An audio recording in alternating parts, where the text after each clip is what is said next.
Baik, saudara masih semangat dengan api Pentakosta? Saudara masih semangat dengan api Pentakosta? Ya, pada pagi hari ini saudara saya ingin melanjutkan rangkaian. Kita masih dalam satu rangkaian tema Juni sampai bulan Mei sampai bulan Juni tentang karisma dan juga karakter ya saudara-saudara, karakter dan karisma. Dan satu rangkaian yang cukup panjang, 2 bulan kita belajar bersama-sama. Dan saudara-saudara, kalau saudara ingat pada hari kenaikan Yesus kemarin, ada satu slide yang saya tunjukkan di bagian terakhir itu, bagaimana kita mempersiapkan diri untuk kedatangan Kristus yang kedua. Poin yang pertama adalah mengejar keserupaan dengan Kristus, dan itulah karakter saudara-saudara. Dan Pastor Arief sudah menyampaikan juga, hamba-hamba Tuhan yang ada di sini minggu lalu firman Tuhan yang juga sangat luar biasa telah disampaikan dalam rangka ulang tahun gereja berkenaan dengan itu. Nah, pagi hari ini saya ingin mengajak saudara untuk lebih dalam masuk pada poin mengejar keserupaan dengan Kristus. Saya beri judul transformasi oleh firman. Nah, saudaraku yang kasih dalam Tuhan, pagi ini saya ingin mengajak saudara untuk bertumbuh bersama-sama dalam keserupaan dengan Kristus melalui disiplin rohani untuk firman, saudara-saudara. Saudara, keserupaan dengan Kristus harus menjadi pengejaran kita sebagai tubuhnya menjelang hari kedatangan Kristus yang kedua kali, saudara. Dan ini membutuhkan disiplin rohani. Ini membutuhkan komitmen yang kuat untuk menerima firman dengan rela dan juga untuk menyelidiki firman Tuhan atau belajar firman Tuhan. 1 Yohanes 3 ayatnya yang kedua, kebenaran itu ditulis oleh Rasul Yohanes. Dikatakan ayat 2 dan 3, saudara-saudaraku yang kekasih, sekarang kita adalah anak-anak Allah, tetapi belum nyata apa keadaan kita kelak. Akan tetapi kita tahu bahwa apabila Kristus menyatakan dirinya, kita akan menjadi sama seperti dia. Sebab kita akan melihat dia dalam keadaannya yang sebenarnya. Ayat 3 berkata, setiap orang yang menaruh pengharapan itu. Ya, pengharapan yang mana? Pengharapan keserupaan dengan Kristus ketika bertemu dengan Tuhan. Menyucikan diri sama seperti dia adalah suci, saudara-saudara. Jadi pengharapan yang mana? Pengharapan ketika kita bertemu dengan Tuhan dan kita serupa dengan dia. Ya. Kalau kita memiliki pengharapan seperti itu, maka kita harus menyucikan diri kita, saudara-saudara. Sekalipun kita akan diubahkan dalam kedipan mata ketika bertemu dengan Yesus yang tidak serupa menjadi serupa pada hari itu. Namun Bapak Ibu Saudara yang kasih dalam Tuhan, firman Allah, Yesus mau supaya kita mulai menghidupi, ya, kita tidak menunggu hari itu datang baru diubahkan, tetapi kita sudah memulai membangun keserupaan dengan Kristus itu mulai hari ini. Bukan nanti, saudara-saudara. Ada banyak orang yang terjebak dengan pemikiran, nanti kan kita akan diupahkan sama seperti Tuhan Yesus. Kalau ketemu Yesus. Kalau enggak. Ya kan? Tetapi Yesus mau supaya kita tidak menunggu, tetapi mengejar, saudara-saudara. Oleh sebab itu pada hari kenaikan kemarin saya mencatat bahwa jangan kita terjebak dengan keadaan di dalam dunia ini. Keadaan yang nyaman ataupun keadaan yang tidak nyaman. Ya. Keadaan yang tidak nyaman, keadaan nyaman yang seringkali menjebak kita hidup dalam suam-suam kuku. Tidak lagi mengejar keserupaan dengan Kristus. Yang penting hidup semuanya ada, semuanya cukup. Hidup hanya untuk hidup di dunia ini. No, saudara-saudara, kita adalah warga kerajaan sorga. Ada sesuatu yang menanti kita setelah kehidupan di dalam dunia ini, saudara-saudara. Jadi kita perlu selalu konsentrasi, selalu ingat, selalu bergairah, saudara-saudara, untuk mengejar keserupaan dalam dunia Kristus, dengan Kristus Yesus yang adalah Tuhan dan Juru Selamat kita, saudara-saudara. Kita tidak hanya bertemu dengan Kristus, tapi pada saat pertemuan itu, kita mau serupa dengan dia. Ketika Yesus bertatap dengan muka dengan Ibu Leila, dia katakan, mirip saya. Berapa banyak yang rindu seperti itu? Ini gambar saya ada di dalam Pastor Yanti. Ini gambar saya adalah gambar Pastor Fencung. Ya kan? Wah, itu hari yang sangat bahagia, saudara-saudara. Tapi orang yang tidak mengejar keserupaan dengan Kristus, yang terlena, terjebak dengan kehidupan duniawi di sini, takut dengan hari kedatangan Tuhan. Karena itu akan menjadi petaka, saudara-saudara. Tapi orang yang mengejar kehidupan dalam Kristus, dia menantikan kapan Tuhan Yesus datang. Saudara-saudara, saudara percaya Yesus akan datang? Atau kita masih pikir, itu berita dari zaman purbakala. Emang hari terakhir itu dimulai pada saat Yesus naik ke surga, saudara-saudara. John Piper menuliskan, saya pernah tayangkan ini, if you really want to be like Jesus, by seeing him when he comes, you will pursue being like him now. Bukan nanti, tetapi hari ini, saudara. Oleh sebab itu jika kita sungguh-sungguh mempersiapkan diri untuk bertemu Kristus, dan dia pada saat dia kembali, kita tidak mau tinggal dalam kelemahan di dalam kehidupan ini. Ada sisi-sisi kehidupan yang kita harus rubah.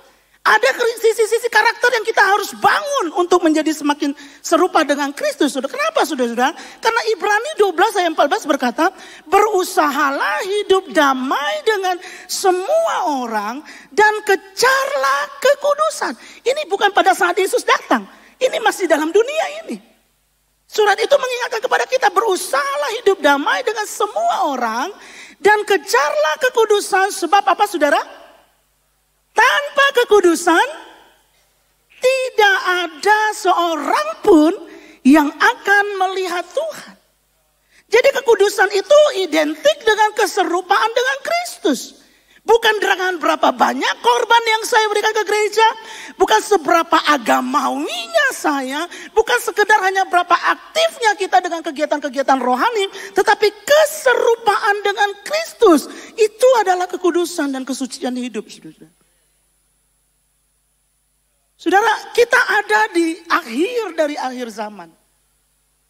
Sebagai umat Kristus dan murid Yesus, kita perlu terus menjaga kerinduan dan dorongan untuk semakin serupa dengan Tuhan. Karena banyak pengejaran di dalam dunia ini hari-hari ini. Lihat orang di sebelah, kita pengen punya apa yang dia punya. Oleh sebab itu saya mesti kejar seperti ini. Istri bilang, "Pah, lihatin dong yang di sebelah. Kulkasnya 4 pintu, bukan cuma 2. Kita perlu tuh, Pak. Bapak mesti kejar lagi, saudara-saudara. Dan lain sebagainya, saudara. Banyak pengejaran hari-hari ini. Kenapa? Karena memang karakteristik manusia di akhir zaman itu sudah digambarkan, saudara-saudara. Dan jangan kita terjebak di situ. Banyak pengejaran di dalam akhir zaman ini dan perlu waspada terhadap karakteristik manusia akhir zaman yang muncul akibat kasih yang semakin dingin. Ada mementingkan diri sendiri, hamba uang, cinta akan diri, tidak peduli terhadap agama, tidak mengasihi, tidak bisa mengekang diri. Nggak ada pengendalian diri hari-hari ini, saudara-saudara. Itu karakteristik dan kita umat Allah, kita murid-murid Yesus tinggal dalam dunia yang seperti itu. Yang karakteristiknya seperti itu, saudara. Betapa besar harga yang kita harus bayar. Komitmen yang kita harus kerjakan untuk mengejar keserupaan Kristus dalam karakter dan kehidupan kita, saudara. Nah, saudara, ada media yang dibutuhkan untuk menuju keserupaan dengan Kristus. Sama seperti tanaman membutuhkan media. Kehidupan kita juga membutuhkan media untuk mengejar keserupaan dengan Kristus. Dan Pastor Arif pada awal bulan Mei kemarin sudah menyampaikan bagaimana penderitaan, kesusahan adalah padang gurun. Media yang Tuhan gunakan untuk bisa membentuk kehidupan kita menjadi serupa dengan Kristus. Minggu lalu Pastor Leonardo juga menyinggung soal pelayanan sebagai kendaraan buat kita untuk bisa menuju kesempurnaan seperti Yesus. Dan hari ini kita mau lihat bahwa firman Allah adalah media yang Tuhan pakai untuk menyempurnakan kehidupan kita semakin serupa dengan Kristus. Saudara, bagaimana firman Tuhan mengubah kita menjadi semakin serupa dengan Kristus?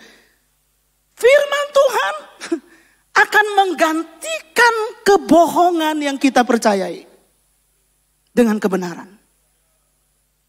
Karena firman itu adalah kebenaran. Ketika kita menerima firman Tuhan itu menggantikan kebohongan yang iblis taruh di dalam diri kita. Dan kebohongan-kebohongan yang ditaruh itu sangat berpotensi untuk menjebak kita, untuk membuat kita kehilangan kekuatan, mengalahkan kita, menghalangi kita untuk hidup sebagai umat Allah. Itu sebabnya kita butuh kebenaran. Karena ada banyak kebohongan yang kita percayai. Kebohongan yang mana?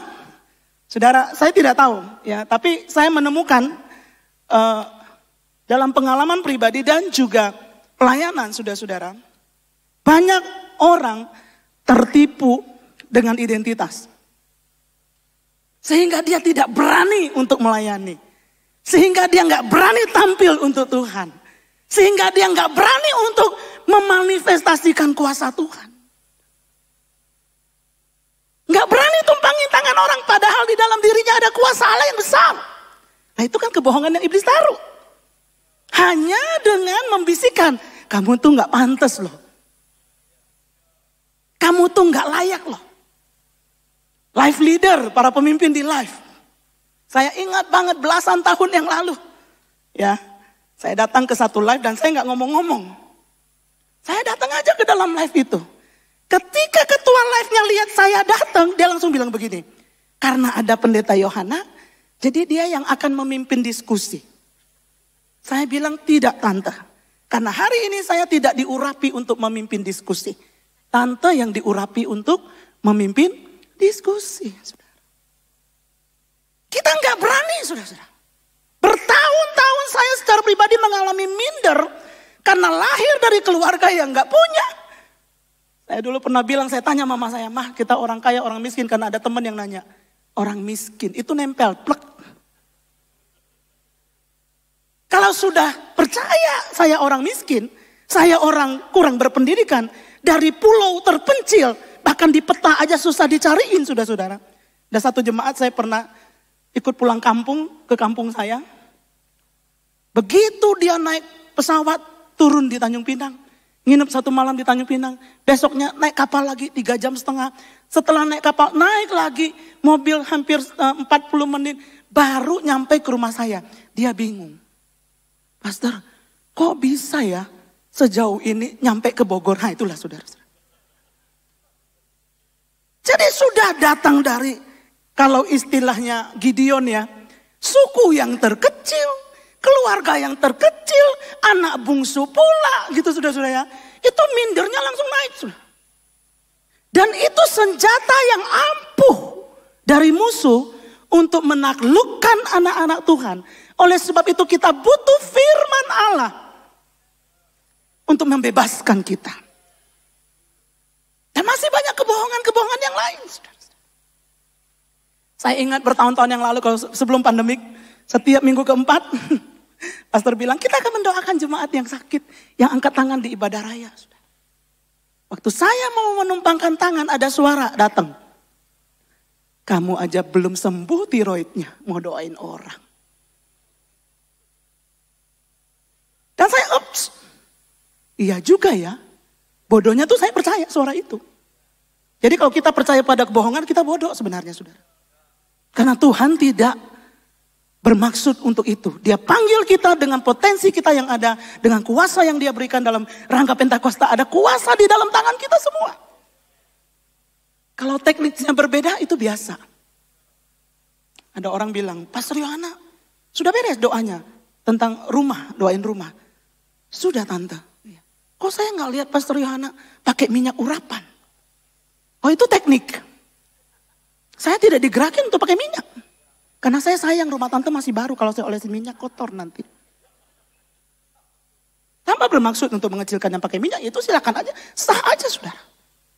Tapi maksud saya ada kebohongan-kebohongan yang ditaruh di dalam diri kita. Yang kadang-kadang kita percaya itu saudara-saudara. Sampai satu ketika saya baca firman Tuhan. 1 Samuel pasal 23. Daud merebut kota Kehilah. Pada waktu itu Daud sedang dikejar-kejar oleh Saul. Dan prajurit datang dan berkata, Raja, orang Filistin sedang datang dan merebut kota Kehilah. Daud masuk dan berdoa, tanya kepada Tuhan, apa yang harus aku lakukan Tuhan? Tuhan bilang, pergi dan katakan kalahkan orang Filistin, rebut kota Kehila, karena Kehila sudah kuserahkan ke tangan orang Israel. Kalau saudara baca daftar di kitab Yosua, itu ada kota Kehila salah satunya, yang sudah diserahkan oleh Tuhan. Daud bilang, kita akan pergi dan kalahkan. Prajuritnya bilang, masa iya? Orang kita aja sendiri masih dikejar oleh Saul. Daud masuk lagi ke kamarnya, berdoa lagi. Sampai akhirnya 3 kali Tuhan berkata, pergi karena Filistin sudah diserahkan ke dalam tanganmu dan rebut kota Kehila, karena itu untuk orang Israel janjiku. Akhirnya Daud pergi dan merebut kota Kehila dan dia menang. Di situ langsung pewahyuan Tuhan muncul. Dalam kondisi tertekan sekalipun, kita masih bisa jadi berkat buat orang. Wah, itu kemenangan yang luar biasa. Kita jadi gak perlu takut, saudara. Ada begitu banyak kebohongan-kebohongan yang ditaruh di dalam diri kita. Ya, saudara, selain itu, di akhir zaman ini, Matius 24:11 berkata, banyak nabi palsu akan muncul dan menyesatkan banyak orang.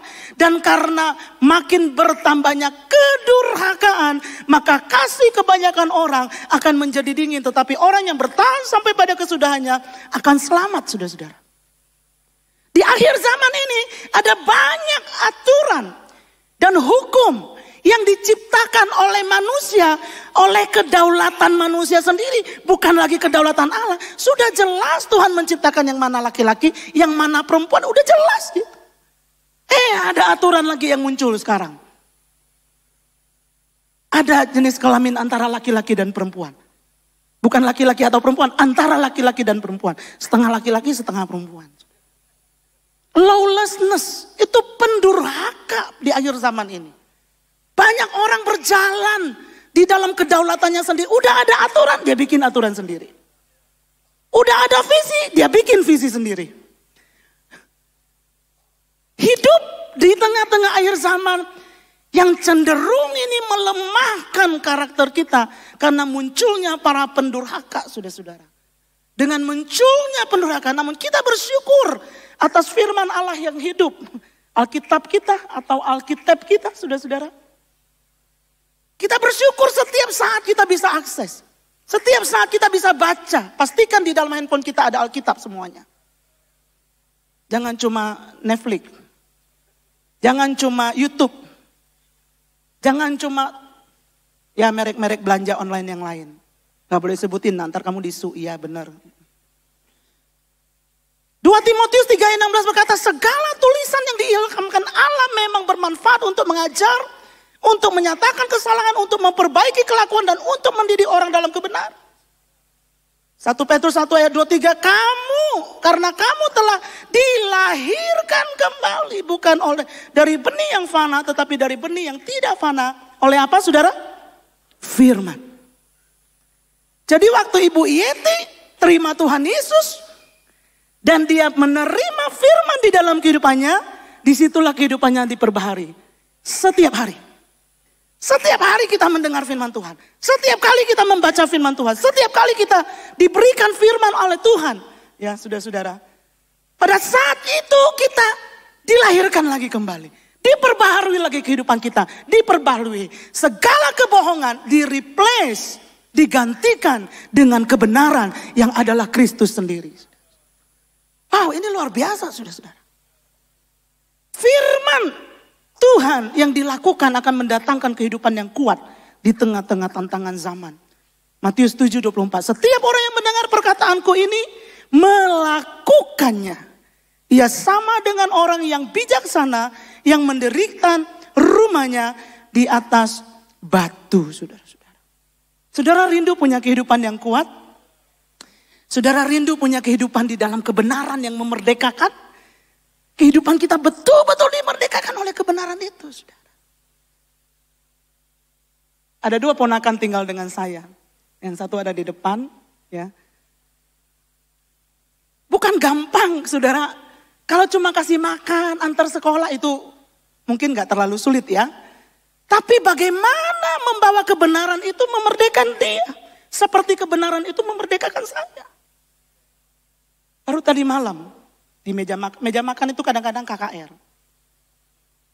Baru tadi malam, akhirnya dia cerita, kenapa dia tidak berani untuk berkomunikasi sama orang. Kenapa dia nggak berani untuk interaksi sama orang, saudara-saudara. Karena ada roh ketakutan. Takut gagal dalam hubungan, takut mengecewakan orang, takut dikecewakan dan lain sebagainya. Saya bilang sama dia, Tuhan nggak pernah kasih roh ketakutan. Dan akhirnya dengan air mata, saudara, kami diskusi dan saya percaya dia dibebaskan. Sangat berbeda. 5 tahun yang lalu dia datang dengan hari ini. Ada satu kemerdekaan terjadi dan itu terus, saudara-saudara. Karena firman memerdekakan kita. Saudara, kita mau belajar pada pagi hari ini dari orang Yahudi yang ada di Berea. Ya, Kisah Rasul pasal 17. Ada sesuatu yang menarik dari orang-orang ini, saudara. Kisah Rasul 17 ayatnya yang ke-11. Dikatakan, orang-orang Yahudi di kota itu lebih baik hatinya daripada orang-orang Yahudi di Tesalonika. Ya, karena mereka saudara? Menerima firman itu dengan segala kerelaan hati dan setiap hari mereka menyelidiki kitab suci untuk mengetahui apakah semuanya itu benar demikian. Saudara-saudara. Dalam terjemahan bahasa Inggris di NIV itu lebih jelas lagi, saudara. Now the Berean Jews were more noble character.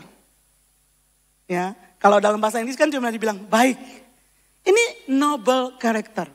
Artinya karakter yang lebih mulia than those in Thessalonica, for they received the message with great eagerness and examined the scripture every day to see if what Paul said was true. Jadi saudara-saudara, banyak gereja hari-hari ini menamakan kelompok belajar Alkitabnya tuh The Berean. Ya. Kenapa? Karena belajar dari orang-orang Berea, saudara. Siapakah orang-orang di Berea ini? Saudara, kota ini sekarang namanya Veria, ya. Kalau saudara punya kesempatan ke sana 2014, saya pernah berkunjung ke situ. Ada satu tempat yang disebut dengan Paul's Podium. Podiumnya Paulus. Disitulah Paulus di sinagoge orang Yahudi mengajar. Dan dia mengajar tentang Mesias pada waktu itu. Ya, hari ini ada sekitar 50.000 orang yang tinggal di sana. Dan Berea ini diperkirakan berdiri 400 tahun sebelum Masehi. Dan 1000 tahun sebelum Masehi sudah ada orang tinggal di situ. Dia menjadi kota baru 400 tahun. Nah, saudara bisa bayangkan di Yunani dengan kekuasaan Romawi pada zaman Paulus pada waktu itu, yang namanya filsafat, yang namanya pengajaran-pengajaran agamawi yang menyembah kepada mitos-mitos yang ada itu sudah ribuan tahun melekat di tengah-tengah masyarakat Yunani, saudara-saudara. Dan pada saat itu orang-orang Yahudi tersebar dan sebagian ada di Tesalonika, sebagian ada di Berea. Dan disinilah Paulus mengajarkan kembali dan dicatat di sini kenapa orang-orang Berea ini penting bagi kita hari ini, karena 2 alasan. Sikap mereka terhadap firman Allah dan dedikasi mereka dalam mempelajari firman. Sikap mereka menerima firman dengan segala kerelaan hati. Artinya semangat, artinya kesiapan pikiran, artinya ada keinginan yang besar untuk mengetahui, mengenal firman Tuhan di dalam kehidupan mereka. Tidak menjadi orang Yahudi yang masa bodoh, saudara. Dan mereka punya dedikasi yang sangat tinggi. Ketika Paulus datang mengajar tentang Mesias yang mati, bangkit dan naik ke surga, mereka masuk ke dalam kitab-kitab perjanjian lama, karena itu yang tertulis pada saat itu buat mereka. Mereka mulai menyelidiki kebenaran itu. Mereka terima, mereka tidak menunjukkan pemberontakan, mereka dengar dengan hormat, mereka dengar dengan antusias, lalu mereka menyelidiki. Saudara-saudara, benar gak yang disampaikan oleh Rasul Paulus ini? Saudara? Mereka tidak dengan mudah menerima pengajaran-pengajaran yang diajarkan, tetapi belajar sendiri untuk melihat kebenaran dari setiap kebenaran yang disampaikan oleh Paulus pada waktu itu. Saudara, mereka belum punya Alkitab Perjanjian Baru, itu belum. Ya. Kitab umat Ibrani pada itu yang mereka punya. Dan mereka pelajari tentang Mesias. Oh, ternyata ada tentang Mesias. Oh, ternyata teologi mulai berkembang. Bukan cuma Allah Bapa, tapi sekarang ada Allah Anak. Saudara. Teologi bisa berkembang, saudara-saudara. Progressive revelation. Ya. Dan mereka menerima dengan sukacita. Di setiap tempat yang Paulus datangin, selalu sasarannya sinagoge. Karena Paulus punya kesempatan yang besar untuk berbicara di sinagoge. Sudah. Karena dia seorang Yahudi juga. Dia seorang pemimpin agama, seorang Farisi. Dia punya kesempatan untuk pegang mikrofon. Pada waktu itu gak ada mikrofon sih ya. Sehingga di situ dia mulai memberitakan Yesus. Jemaat di Berea adalah sebuah contoh yang baik. Supaya sebagai orang percaya kita tidak bergantung informasi rohani hanya kepada pendeta saja. Tidak bergantung, saudara-saudara.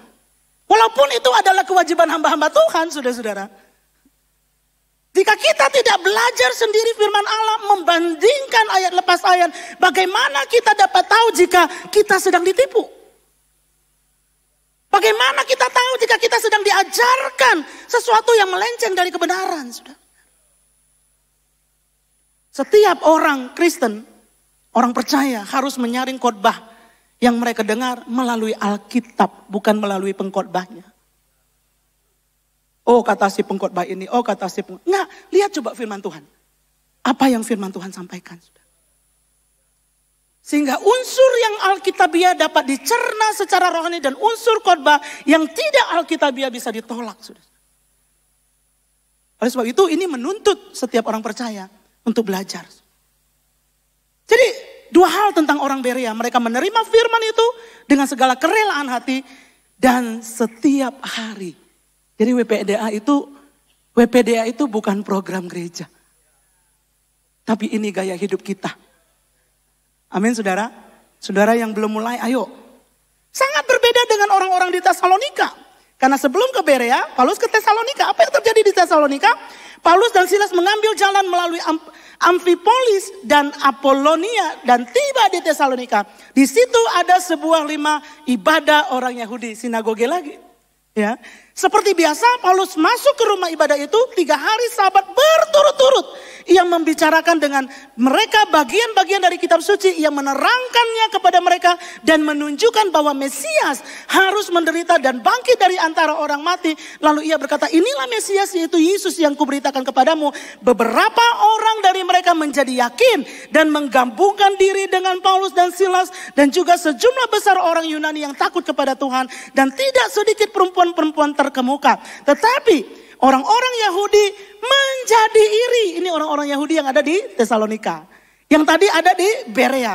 Menjadi iri. Saudara-saudara, iri hati akan mendorong kita menolak firman Allah. Dan dengan dibantu oleh beberapa orang penjahat dari antara petualang-petualang di pasar, mereka mengadakan keributan dan mengacau kota itu. Mereka menyerbu rumah Yason dengan maksud untuk menghadapkan Paulus dan Silas ke sidang rakyat.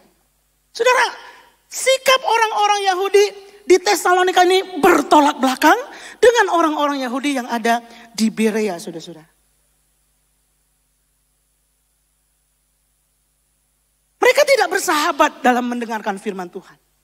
Mereka tidak menunjukkan attitude yang hormat terhadap firman Allah yang sedang diberitakan. Setelah itu bukannya cari kebenaran, tapi malah menyerah. Saudara, bagaimana caranya kita bisa membangun budaya, menerima firman, menyelidiki firman. Semua kita akrab dengan jenis latihan yang digunakan dalam melatih tubuh kita, betul? Lari, senam, bersepeda, angkat beban, peregangan, polimetrik dan lain-lain. Tapi apa barbel dan push up untuk membangun kekuatan rohani kita? Apa yang dibutuhkan untuk membangun jiwa kita? Jawabannya adalah disiplin rohani. Dalam konteks ini kita perlu mendisiplinkan diri kita untuk menerima dengan rela firman Allah dan menyelidiki firman Tuhan. Sudah dengar hari ini? Pulang baca lagi. Saudara, untuk berdiri di sini Tidak semudah cuma bacakan ayat. Ada banyak doa, ada banyak air mata. Ada banyak research yang dilakukan. Cobalah ambil bagian kita. Pelajarin firman Tuhan. Baca firman Tuhan. Karena saudara gak akan gampang ditipu dengan pengajaran. Saudara gak gampang untuk, aku mau cari pengajaran yang menyenangkan telinga saya. Karena itu yang terjadi di akhir zaman. Orang nyari pembicara karena menyenangkan kuping. Saya suka dengan pembicara itu, hati-hati. Siapapun yang Tuhan sudah tetapkan berdiri di sini. Dia adalah orang yang dipanggil oleh Tuhan secara khusus untuk menyampaikan sesuatu pada saudara. Hati kita terbuka. Tapi kita tetap belajar firman Tuhan. Saudara. Disiplin tanpa arah tentunya sangat membosankan saudara-saudara. Karena itu kita perlu mengembangkan.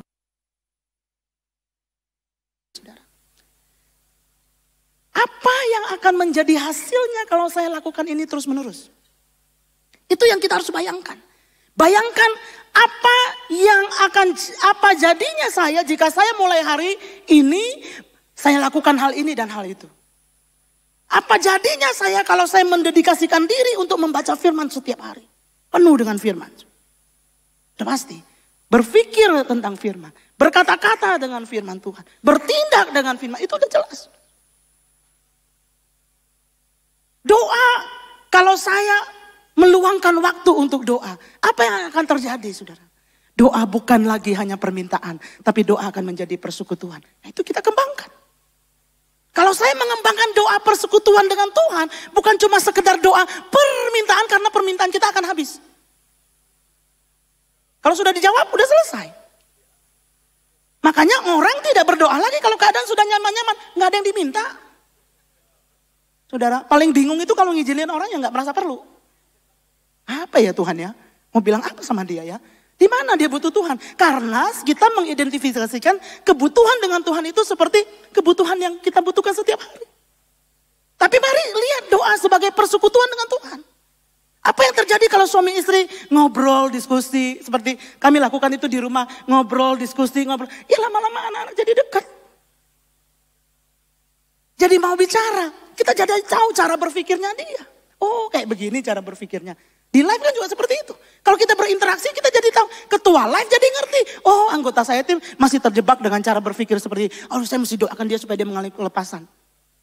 Oh anggota live saya masih belum berani mengungkapkan karena dia terintimidasi dengan masa lalu. Oh saya mesti doakan pelepasan. Saya mesti bicara sama dia bahwa ada yang perlu dibereskan. Kan gitu saudara. Menjadi satu persekutuan sehingga kita saling kenal. Bagaimana dengan doa dalam persekutuan dengan Tuhan? Kita akan semakin kenal Tuhan kita. Kebiasaan dan disiplin rohani itu akan membentuk pribadi kita. Menguasai diri. Belajar peka. Tidak konsentrasi pada kehendak diri sendiri tetapi kehendak Allah. Saudara, ada banyak disiplin rohani yang bisa dikembangkan. Bukan saja doa. Saudara. Saya mencatat dalam beberapa buku. Ada disiplin rohani dengan firman Allah. Ada disiplin rohani doa yang mesti kita latih diri kita. Ada disiplin rohani penyembahan. Belajar untuk menyembah Tuhan. Belajar untuk memuji Tuhan. Sudah karena kadang-kadang berat memuji Tuhan. Tapi ayo belajar disiplin diri kita. Waktunya nyanyi ya kita nyanyi saudara. Dengan waktunya enggak nyanyi saudara nyanyi. Dilemparin batu nanti. Dan ini tempat yang terbaik untuk latihan menyanyi memuji Tuhan. Berdoa kepada Tuhan mendengar firman Allah. Bersosialisasi satu dengan yang lain, sudah-sudah. Disiplin rohani menginjil, disiplin rohani melayani, ya. Itu tulisannya Whitney, ya.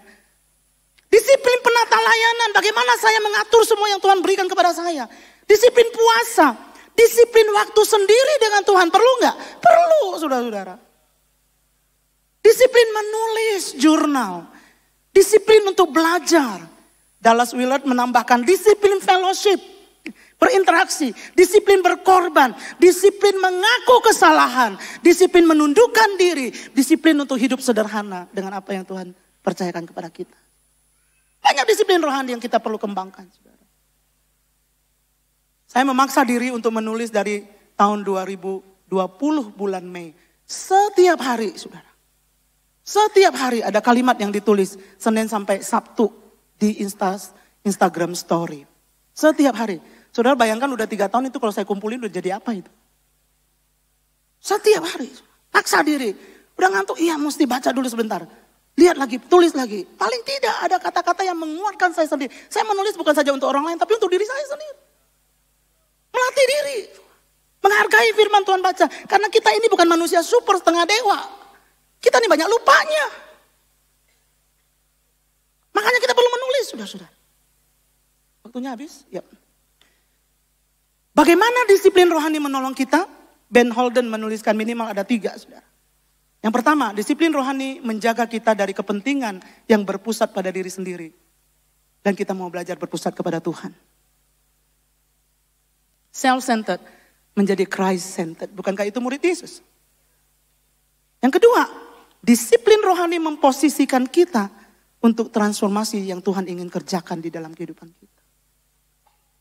Kita perlu menaruh diri kita, memposisikan diri kita dalam jalan-jalan yang Tuhan mau kerjakan. Supaya rencana Allah tercapai di dalam kehidupan kita. Dalam waktu yang tidak terlalu lama. Tidak seperti orang Israel. 40 tahun. Kalau perlu Tuhan 40 hari aja. Kalau perlu Tuhan 4 jam aja Tuhan. Ada rancangan Tuhan yang bisa dinyatakan di dalam kehidupan kita, saudara. Mempelajari firman Tuhan akan menolong kita untuk mengenal hatinya Tuhan. Kita bukan saja mulai mengerti isi hati Tuhan. Namun keinginan Tuhan mulai menjadi keinginan kita. Kita nyatu. Akhirnya menjadi serupa dengan Sang Pencipta kita. Yang ketiga, saudara-saudara. Disiplin rohani merentangkan iman kita. Jika kita perlu dan kita mau membangun iman yang kuat di dalam Tuhan. Mari dedikasikan diri kita untuk disiplin rohani. Melalui pembelajaran firman Tuhan. Kita akan menyaksikan bagaimana kesetiaan Tuhan dari waktu ke waktu menggenapi perkataannya. Dan akhirnya membawa kita untuk bergantung kepada Tuhan. Tuhan menolong kita untuk bisa mendisiplinkan diri kita. Terutama pada hari ini. Belajar firman Tuhan. Terima firman Tuhan. Dalam hati kita.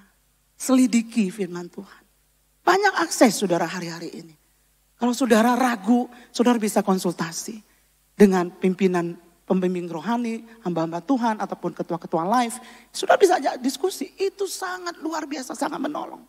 Saudara, seringkali sebelum saya khotbah di mimbar, saya khotbahkan dulu kepada adik-adik rohani saya. Dan mereka kasih tanggapan. Dan itu menolong saya, mempertajam saya.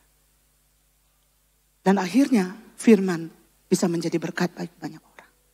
Saudara, bersyukurlah kepada Tuhan. Karena di gereja ini kita punya kesempatan yang sangat besar untuk belajar firman Tuhan. Setiap saat, saudara.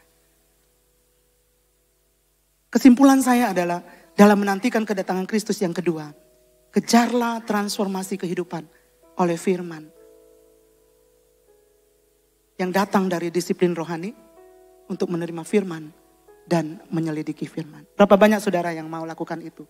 Katakan saya mau belajar untuk melakukan itu. Saya mau belajar melakukan itu. Ada banyak kebohongan yang harus dihancurkan di dalam kehidupan kita. Supaya kita hidup dalam kebenaran Tuhan. Dan itu datang hanya dari kebenaran. Firman Allah. Ya. Jangan abaikan Alkitab kita. Jangan abaikan Alkitab kita. Ada harta yang sangat berharga yang membuat kehidupan kita semakin serupa dengan Kristus. Sementara kita menantikan Dia. Kalau saudara mau menaruh komitmen menerima firman dan memiliki firman. Supaya terjadi transformasi dalam kehidupan saudara. Mari berdoa kepada Tuhan dimanapun saudara berada. Berkata-kata kepada Dia. Dia ada di tengah-tengah kita. Haleluya. Terima kasih Tuhan. Syukur kami naikkan kepadamu. Di dalam nama Tuhan Yesus. Tuhan terima kasih. Saudara yang banyak di antara saudara yang mau menaruh komitmen saudara. Untuk mulai membaca firman Allah. Mulai menyelidiki firman Tuhan. Dan berkata Tuhan saya mau. Berikan saya hati yang rendah. Untuk menerima firman Allah dengan rela. Mau bergairah untuk firman Allah. Pengajaran firman Tuhan yang akan membentuk pola pikir saya. Menolong saya mengenal Engkau lebih dalam. Kalau saudara orangnya. Angkat tangan saudara di hadapan Tuhan. Dan kita mau berdoa. Sementara kita mempersiapkan diri untuk perjamuan kudus di dalam nama Tuhan Yesus. Terima kasih Tuhan. Dalam nama Tuhan Yesus. Dalam nama Tuhan Yesus. Bapak Engkau lihat setiap tangan yang terangkat. Kami terbatas Tuhan. Tapi ini hati kami. Kami mau berikan kepada Engkau. Kami mau taruh komitmen kami pada pagi hari ini. ke dalam tangan Tuhan yang kudus. Di dalam tangan-Mu lah segala sesuatu yang ajaib bisa terjadi. Engkau akan mampukan kami. Roh Kudus akan menuntun kami.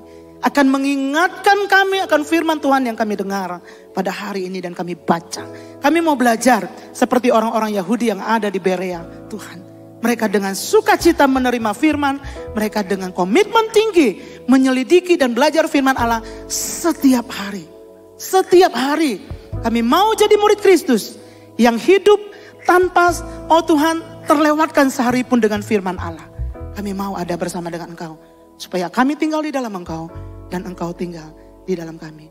Di dalam nama Tuhan Yesus Kristus. Haleluya. Terima kasih Tuhan. Haleluya. Saudara, kita akan masuk dalam perjamuan kudus. Mari.